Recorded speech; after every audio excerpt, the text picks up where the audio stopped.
오늘 성령님과 동행하는 새해에 대해서 말씀을 나누고자 합니다.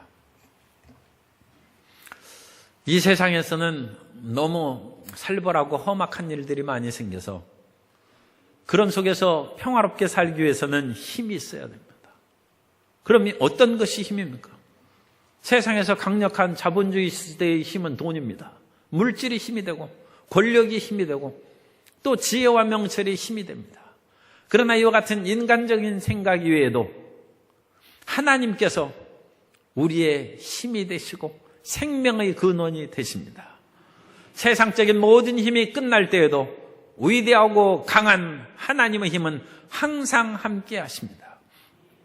그러므로 2019년도에는 어찌됐든지 우리가 하나님과 함께 동행하는 새해가 돼야 됩니다. 그럼 하나님께서는 우리를 고와 같이 버려주시 아니하고 성령을 보내주셨으니까 올해는 성령님과 동행하는 새해가 돼야 될 줄로 믿습니다. 성령님과 동행하는 새해가 되면 우리가 힘을 얻어서 평안함을 얻고 생명을 얻고 다른 사람에게 나누어 줄지라도 꾸지 않고 머리 될지라도 아래 내려가지 않는 복을 누리게 되는 것입니다.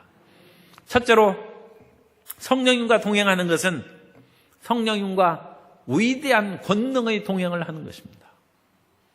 성령님과 함께 하는 것은 위대한 동행입니다. 옛날에는 전쟁에 극히 위험한 전쟁이 나오면 황제가 직접 전쟁터에 나갑니다. 참 군인들이 사기가 충천하죠. 황제로 말미암아 힘을 얻고 용기를 얻고 이제 우리가 죽을지라도 황제가 우리를 지켜보고 돌보아 주니까 우리는 아쉬울 것이 없다. 그래서 황제와 함께하는 동행은 위대한 동행입니다. 그런데 성령님은 하나님이시므로 성령님과 함께 거하시는 동행이야말로 어떤 황제보다 더 탁월한 황제와의 동행이고 상처나시에 무서울 것이 없는 위대한 우리의 동행인 줄로 믿습니다. 그러므로 우리는 이 성령님과 더불어 동행하는 삶을 살아야 되는데 성령님께서는 권능을 우리에게 부어주십니다. 성령님께서는 능력의 영이시기 때문에 성령님과 동행하면 우리에게 힘이 생깁니다. 사도행전 1장 8절에 보면 오직 성령이 너희에게 임하시면 너희가 권능을 받고 예루살렘과 온 유대와 사마리아와 땅끝까지 이르러 내 증인이 되리라 하시니라. 성령님께서는 우리에게 그리스도 예수의 복음을 증거하는 증인의 사명을 주셨는데 그 증인의 사명을 그냥 무기력하게 행하도록 놔두시는 것이 아니고 우리 혼자 하도록 놔두시는 것이 아니라 권능을 주셔서 그 모든 일을 수행하게 행하시는 것입니다. 그래서 이 권능을 받으면 우리가 주님 일을 위대하게 행할 수가 있습니다. 사도 바울은 예수님을 핍박하던 사람이었습니다만 하나님의 성령의 충만함을 받자 성령의 권능이 나타났습니다. 사도 바울이 지금의 소아시아 터키에 있는 에베소 지역에 가서 복음을 증거하는데 거기에는 수많은 우상 숭배자들이 있어서 특히 우상 숭배자들 가운데 마술책을 보고 온갖 마술을 행하는 사람이 많이 있었습니다. 그러자 사도 바울이 그 지역에 머물러서 두란노 서원에서 2년 동안 하나님의 말씀을 가르치고 복음을 전파했습니다. 그때 하나님께서 사도 바울에게 희한한 능력이 나타나게 하셨다고 사도행전 19장 11절 이하에서 말씀합니다. 하나님이 바울의 손으로 놀라운 능력을 행하게 하시니 심지어 사람들이 바울의 몸에서 손수건이나 앞치마를 가져다가 병든 사람에게 얹으면 그 병이 떠나고 악귀도 나가더라. 하나님께서 사도 바울에게 이와 같은 권능을 주니까 사람들이 다 회개하고 수많은 사람들이 예수님을 믿고 심지어 마술을 하던 행하던 사람들도 마술책을 모아다가 불살랐는데 그 마술책을 모아서 불살른 값이 은 5만이나 되었다고 말씀합니다. 그 은 5만이 얼마만큼 어쨌든 그 당시 은덩어리 뭐 그런 것으로 5만 개의 덩어리의 값에 해당하는 그 마술책 어마어마하게 많은 책이죠. 그걸 다 불태워버리고 주님께 돌아오는 회심의 역사가 이루어진 것입니다. 오늘 우리가 성령님과 동행하면 이 험악한 세상에서 나는 배경도 없고 힘도 없고 권능도 없다, 지혜도 없다, 그런 사람이 적지 않습니다. 그러나 성령님과 동행하는 사람은 그런 말을 행해서는 안 됩니다. 우리 옆에 분에게 성령님과 동행하면 위대하게 됩니다. 성령님의 동행은 위대한 동행인 것입니다. 능력의 동행이요 권능의 동행인 것입니다. 성령님께서는 동행하는 사람들에게 선물을 나눠주십니다. 성령님께서 친히 역사하실 뿐만 아니라 우리에게 은사를 주셔서 주님의 일을 행하게 하시는데, 그 성령의 은사가 성경에 수십 가지 나오는데 그 가운데 9가지 성령의 은사에 대해서 고린도전서 12장 8절 이하에서 말씀합니다. 어떤 사람에게는 성령으로 말미암아 지혜의 말씀을, 어떤 사람에게는 같은 성령을 따라 지식의 말씀을, 다른 사람에게는 같은 성령으로 믿음을, 어떤 사람에게는 한 성령으로 병 고치는 은사를, 어떤 사람에게는 능력 행함을, 어떤 사람에게는 예언함을, 어떤 사람에게는 영들 분별함을, 다른 사람에게는 각종 방언 말함을, 어떤 사람에게는 방언들 통역함을 주시나니 이 모든 일은 같은 한 성령이 행하사 그의 뜻대로 각 사람에게 나누어 주시는 것이니라. 은사가, 성령이 나타나는 은사가 우리의 능력이 되는 것입니다. 이 세상에서 앞길을 내다볼 수 있는 지혜가 있다면 얼마나 자랑스럽고 성공할 수 있겠습니까? 코스피 지수가 오르락내리락 해서 주식이나 사업하는 분들이 그것으로 인하여 많이 갈등하는데, 그런 지혜와 분별력이 있으면 얼마나 탁월하게 이 세상을 이기며 살아가겠습니까? 그런데 이와 같이 성령의 지금 살펴본 9가지 은사 가운데는 계시의 은사가 있어요. 이 계시의 은사는 지식의 말씀의 은사, 지혜의 말씀의 은사, 영분별의 은사입니다. 사람들은 사업을 하다가도 동업자가 올바로 된 사람인지 분별하지 못해서 낭패를 거둔 그런 일이 있는데, 주님께서는 지식의 말씀, 지혜의 말씀, 영분별의 은사로 눈을 열어주신 것입니다. 우리에게 눈을 열어주셔서 이 세상을 이기고 살아갈 수 있는 권능의 사람이 되게 해주신 것입니다. 오늘날 이 세상에서는 말 잘하는 사람이 출세하고 똑똑하게 여김을 받습니다. 그래서 사람들 앞에서 자기 소신을 잘 밝히고 사람들을 사로잡는 그런 발언을 하고, 또 나라의 그런 높은 지도자들 앞에서 자기가 올바르게 그 모든 것을 발표하면 그 사람이 출세의 길이 열리는 것입니다. 그러나 세상에서 말 잘하는 것도 중요하지만 더 중요한 것은 하나님 앞에 기도 잘하는 것입니다. 하나님 앞에 올바르게 우리가 구할 것을 구하고 하나님 앞에 아뢰올 것을 바르게 아뢰는 그 은사가 있는데, 그것이 발성의 은사예요. 사람들에게도 올바른 말로 선포하는 그 말씀이 있습니다. 그것이 예언의 은사입니다. 그래서 성경에는 방언의 은사를 주시고 방언 통역의 은사를 주시고 예언의 은사를 주시는데, 그것은 말 잘하는 은사, 발성의 은사입니다. 이 발성의 은사를 통하여 하나님께 부르짖어 기도하고 응답받는 사람이 되고, 사람들에게 힘과 능력과 위로와 권면의 말씀을 줄 수 있는 발성의 은사가 임하면 위대한 인생을 살아갈 수 있는 것입니다.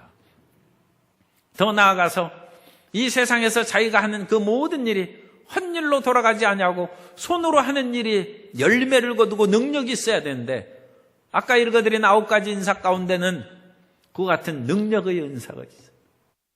손으로 행하는 그 모든 일들이 열매를 거둘 수 있도록 하나님께서는 믿음의 은사를 주셔서, 눈에는 아무 증거 안 보이고 귀에는 아무 소리 안 들리고 손에는 잡히는 것 없고 앞길은 칠흑같이 어두울지라도 믿음이 강한 사람은 내일을 열어갑니다.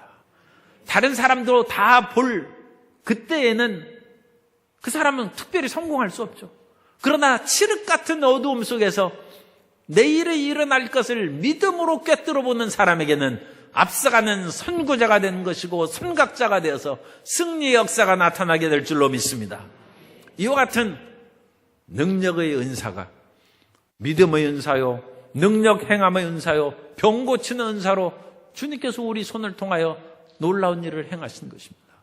그러므로 성령님과 동행할 때 이와 같은 은사로 무장하고 권능으로 무장하여서 하나님께 영광 돌리는 복된 성도님 되시기를 예수님 이름으로 축원합니다. 위대한 성령님과 동행하는 그 삶은 권능의 삶입니다. 두 번째로 성령님과 동행하는 것은 행복한 동행입니다. 성령님께서는 우리와 같이 행복하게 살기를 원하십니다. 그런데 이 행복한 동행은 성령님과 순종함으로 얻을 수 있는 행복한 동행입니다. 따라서 나는 성령님과 행복한 동행을 합니다. 가장 탁월한 황제 중에 하나가 알렉산더 대왕입니다. 그 알렉산더는 그야말로 10년 만에 동방의 모든 것을 정복하고 인더스강까지 이르렀다고 했습니다. 더 이상 정복할 것이 없다고 통곡했다는 그런 얘기도 있습니다. 그런데 알렉산더가 정복일에 나갔다가 알렉산더의 스승이 아리스토텔레스였기 때문에 그 철학자를 존경해서 디오게네스를 만났다고 합니다. 그런데 디오게네스는 우리가 아는 것처럼 그 거지 철학자입니다.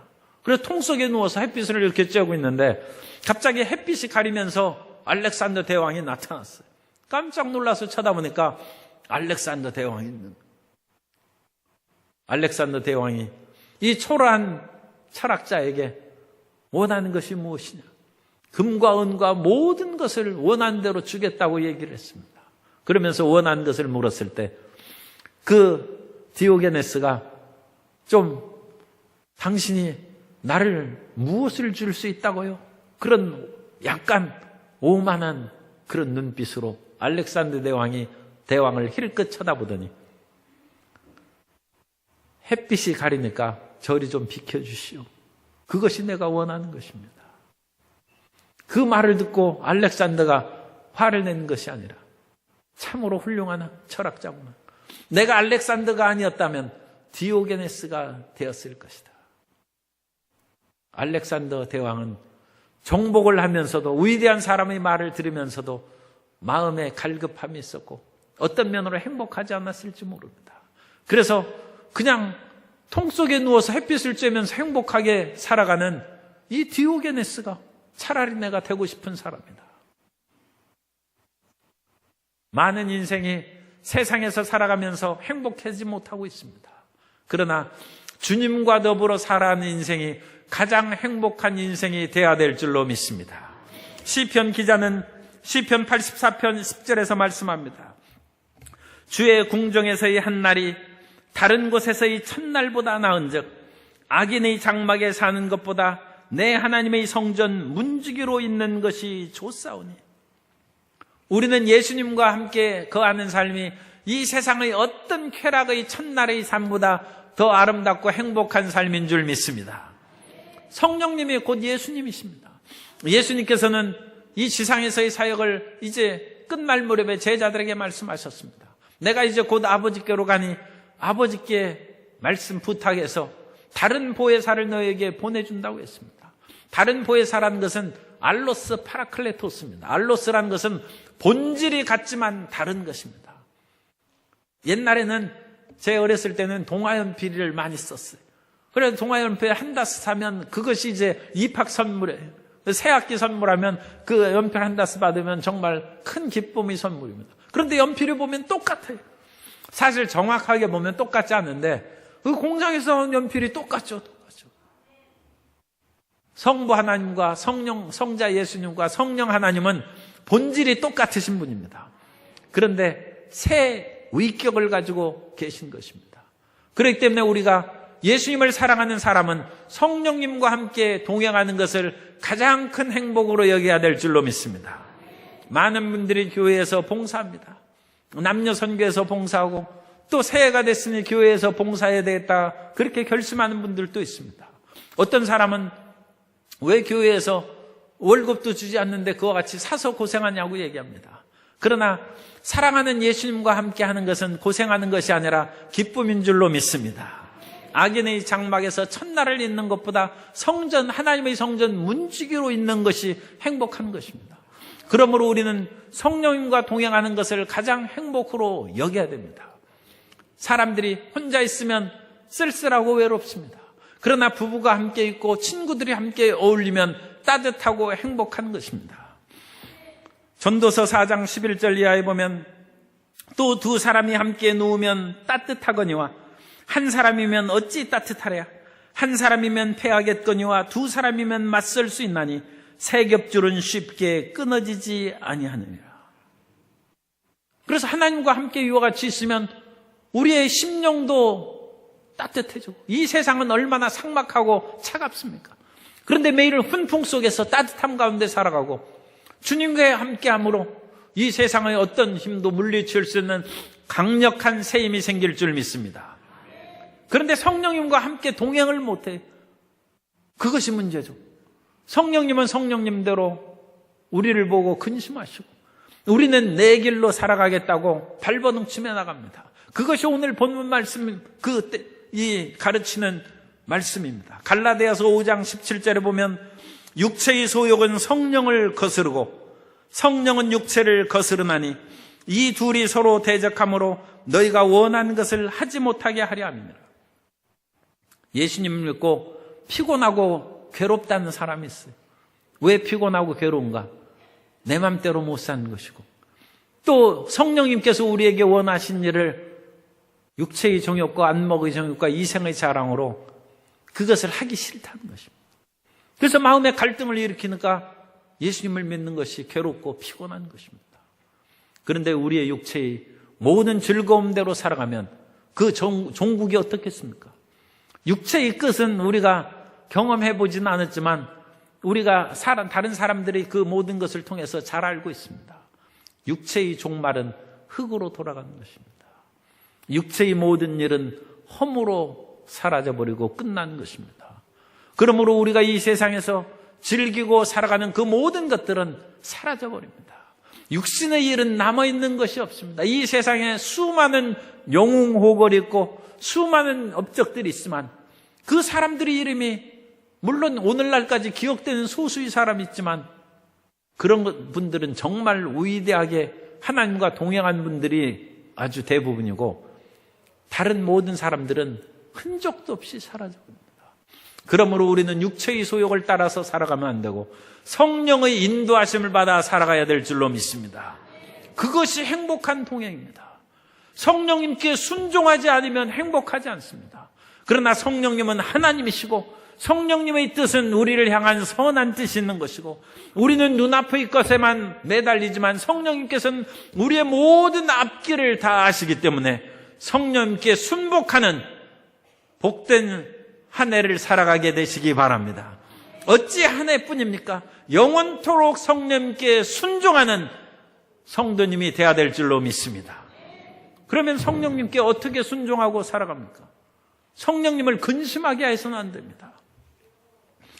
에베소서 4장 30절 이하에 보면 하나님의 성령을 근심하게 하지 말라.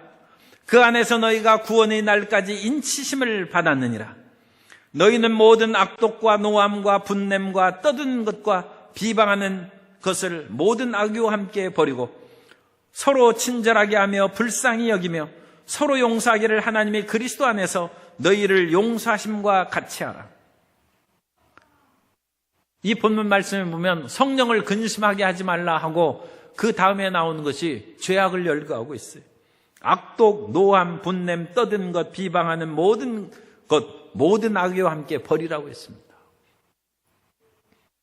우리가 이 세상에서 성령님을 근심하지 않고 살아가기 위해서는 성경의 말씀을 지켜야 됩니다. 예수님께서 너희가 나를 사랑하면 내 계명을 지키리라고 말씀했습니다. 하나님의 말씀을 알아야 됩니다. 저는 항상 성령님 인정하고 성령님 뜻대로 살겠습니다 하면서도 성경 내용을 모르는 사람은 그것은 성령님을 적절하게 지금 인정하고 환영하고 모셔드리는 것이 아닙니다. 어떤 사람이 부부가 막 싸우다가 그 집안에 큰 다툼이 일어났어요. 그 이유를 알아보니까 남편은 치약을 위에서부터 짜고 아내는 치약을 아래에서부터 짠다는 것입니다. 그러면 남편이나 아내가 서로 그것 때문에 싸울 것이 아니라 서로 상대를 이해해주고 서로 따라가면 싸움 날 것이 없죠. 치약을 위에서부터 짜야 옳은 것인지 아래에서부터 짜야 옳은 것인지 그건 뭐 제가 판단 내리지는 않겠습니다. 그러나 성령님과 우리가 그 문제고 다툴 때에는 성령님이 전적으로 옳습니다. 왜냐하면 성령님은 하나님이시고 전지전능하신 지혜와 능력을 가지셨기 때문입니다. 그러면 우리가 성령을 근심하게 하지 말아야죠. 그러면 성령님께서 어디에서 치약을 위로 짜는지 아래에 짜는지 그 내용을 쏘는 것이 성경입니다. 성경을 알아야 됩니다. 계명을 지켜야 됩니다. 말씀을 따라 살아가는 것이 성령을 근심하지 않게 하는 것입니다. 그래서 성령을 근심하게 하지 않으면 우리가 행복한 동행을 하는 것입니다. 성령께서는 우리 마음 가운데 끊임없이 깨달음을 주셔서 이 길로 가고 저 길로 가는 삶의 길을 인도해 주십니다. 그래서 우리는 그 말씀에 순종해야 됩니다. 성령의 그 모든 말씀에 순종하면 우리의 죄악이 떨어져 나갑니다. 스코틀랜드의 개신교 목사인 오스왈드 챔버스 목사님이 이런 말을 했습니다.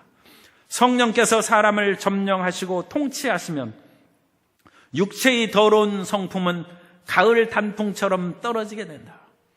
사람들은 죄악의 잎사귀를 하나씩 떼려고 몸부림치는데 그래서는 떨어지지 않습니다.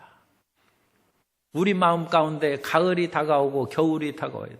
그 육신의 정욕과 안목의 정욕과 이생의 자랑이 겨울을 만나서 얼어붙으면 저절로 죄악이 떨어지는 것입니다.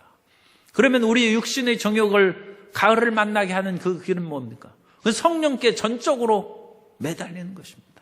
성령의 품속에 들어가면 저절로 우리 죄악이 떨어져 나가는 것입니다. 성령께 전적으로 매달리도록 결심을 하시기 바랍니다. 여전히 죄악의 유혹이 있을지라도 주님, 여전히 나를 유혹하는 죄악이 많이 있고 세상의 일들이 나를 유혹합니다. 그러나 주님, 예수님께서 나를 위하여 십자가에 못 박혀 죽으셨은즉 저는 이제 예수님과 함께 십자가에 죽었습니다. 저는 나의 모든 것을 주님께 바치고 나의 권리를 성령님께 양도합니다. 성령님 나를 점령하여 주옵소서. 그러면 우리의 정욕은 가을나무의 단풍잎처럼 오스왈드 챔버스 목사님이 얘기한 것처럼 하나 둘씩 저절로 떨어지는 것입니다. 그래서 우리는 성령을 근심하게 하지 않고 성령을 거역하지 아니하고 성령의 뜻을 쫓아서 살아감으로 말미암아 하나님과 성령님과 위대한 행복한 동행, 순종하는 동행을 행하게 될 줄로 믿습니다. 따라서 하시겠습니다. 나는 성령님께 순종함으로 행복한 동행을 합니다. 세 번째로 성령님과의 아름다운 인격의 동행이 있습니다. 성령님과 동행하는 것은 아름다운 동행입니다. 그 아름다운 동행은 무엇보다도 인격의 동행입니다. 우리가 예수님을 믿으면 새로운 사람이 됩니다. 그런즉 누구든지 그리스도 예수 안에 있으면 새로운 피조물이라. 이전 것은 지나갔으니 보라 새 것이 되었다고 했습니다. 우리는 새 사람이 되었습니다. 그러면 새 사람이 되었다는 것은 무엇을 뜻합니까? 물론 예수님을 믿으니까 우리의 병이 고침을 받아서 새롭게 됐어요. 그래서 새 사람이 됐어요. 그러나 그 새 사람보다 더 중요한 의미가 있습니다. 우리가 예수님을 믿어도 주름살 생기고 우리 인생이 늙습니다. 그러므로 사도 바울이 얘기한 것처럼 우리의 육신은 날로 후패하고 낡아져가는 것입니다. 그러나 우리의 속은 날로 새롭다는 것입니다. 그건 우리의 새 사람의 근본을 얘기하는 것입니다. 우리가 새 사람이 되었다는 것은 마음이 새롭게 되는 것이고 인격이 새롭게 되는 것인 줄 믿습니다. 그러므로 우리는 인격이 새로운 사람이 된 것이 예수님과 성령님과의 아름다운 동행을 하는 것입니다. 옛사람으로 사는 사람은 옛사람의 정욕을 쫓아서 살아갑니다. 옛사람의 그런 친구들은 세상의 죄를 짓고 방탕하고 여러 가지 죄악의 길로 가는 그 길로 옛사람은 친구가 됩니다. 그러나 새 사람의 친구는 성령님이십니다. 새 사람의 친구는 하나님과 더불어 동행하는 사람인 줄로 믿습니다. 아침에 일어나서 새 사람이 되고 새 마음을 가졌으면 무엇보다도 예수님을 생각해야 되겠죠. 아침에 떠오르는 분이 예수님이시기를 주님의 이름으로 축복합니다. 아침에 일어나서 세상 사람들만 잔뜩 생각하고 아차 깜빡했구나. 성경책을 펴서 한 절 읽고 주님 오늘 하루도 도와주십시오. 아직 충분히 새 사람이 안 된 것이죠. 새 사람에 대한 그 온 마음과 뜻과 생각이 주님께 매달리는 새로운 역사가 나타나게 되시기를 바랍니다. 그것이 새로운 인격으로 새 사람이 되어서 성령님과 아름다운 동행을 하는 것입니다. 뿐만 아니라 새 사람이 되어서 새 마음이 되면 새 노래가 나오는데, 성령님과 더불어 동행하는 새 사람에게는 항상 찬송이 흘러나옵니다. 마음의 찬송이 흘러나오는 거예요. 성도 여러분, 가장 기분 좋을 때 찬송이 나옵니까? 유행가가 나옵니까? 가장 기분 좋을 때 비 내리는 고모령이 나오는 사람이 있어요. 그것은 옛사람이 그냥 젖어 있는 거예요. 사람은 젊을 때 그 부르던 노래가 항상 기억에 남습니다. 그것도 그러니까 감수성이 예민한 10대나 그런 때 노래가 아마 그 죽을 때까지 남는 것 같아요. 그러니까 우리 가운데 그런 분이 한 분도 안 계시기를 바랍니다만, 치매에 걸려도 노래가 나온다는 거예요. 옛날에 그것은 나오는 것입니다. 근데 아는 친구가 어릴 때 그 외국으로 이민 가서 살았는데, 그 친구가 기쁘고 즐거우니까 스페인어로 노래를 하더라고요. 왜 그렇습니까? 어릴 때 그 스페인어를 배우면서 중고등학교 때 그렇게 살았어요. 그러니까 그때 감수성이 예민할 때 부르던 노래가 기분이 좋으니까 그 노래를 부르는 거예요. 예수님 안에서 거듭난 사람은 새 노래를 부르고 찬송을 부르고 예수님을 찬양하는 노래를 부르게 될 줄로 믿습니다. 그러므로 올 새해에는 옛사람의 그 모든 속성이 변하여 새 인격, 새 마음을 가지고 하나님을 찬송하는 것이 가장 즐거운 복된 인생이 되시기를 예수님 이름으로 축원합니다. 찬송에 흘러나오는 새로운 삶이 성령님과 아름다운 동행을 하는 것입니다.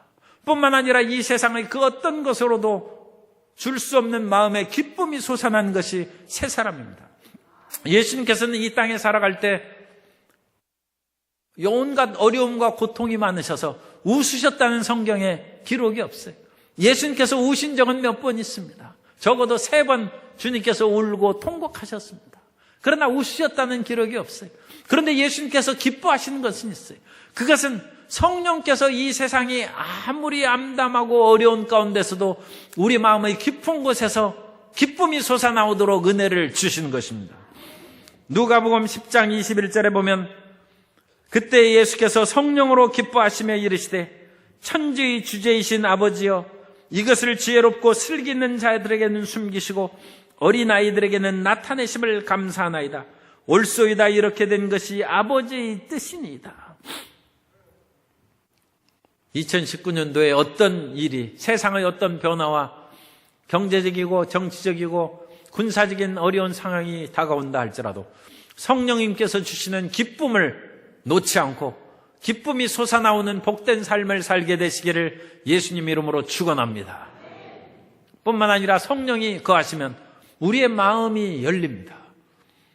성령이 안 계신 분은 이 험악한 세상에서 자꾸 마음이 닫혀서 폐쇄적인 삶이 되는데, 성령께서 오시면 따뜻한 마음이 생겨서 이웃과 손을 잡고 될 수 있는 대로 많은 사람과 어울려 살아가는 아름다운 인생이 될 줄로 믿습니다.